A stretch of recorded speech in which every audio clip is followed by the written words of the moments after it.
News మీడియాకి స్వాగతం. ఘనంగా విజ్ఞాన్ గ్లామర్ హై స్కూల్లో రాజీవ్ గాంధీ జన్మదిన వేడుకలు. విద్యార్థులకు పండ్లు పంపిణీ చేసిన మేడ్చల్ మల్కాజ్గిరి జిల్లా కాంగ్రెస్ పార్టీ జిల్లా ప్రధాన కార్యదర్శి చింతల నిర్మలారెడ్డి.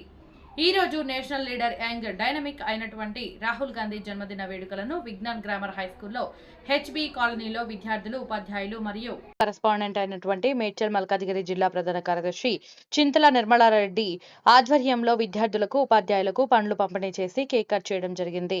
ఈ యొక్క జన్మదిన వేడుకలు రాష్ట్ర మహిళా కాంగ్రెస్ అధ్యక్షురాలు సునీతారావు మరియు మేడ్చల్ మల్కాజ్గిరి కాంగ్రెస్ పార్టీ అధ్యక్షురాలు రాజనోళ్ల లక్ష్మి ఆదేశాల మేరకు రాజీవ్ గాంధీ జన్మదిన వేడుకలు ఘనంగా నిర్వహించడం జరిగిందని తెలిపారు.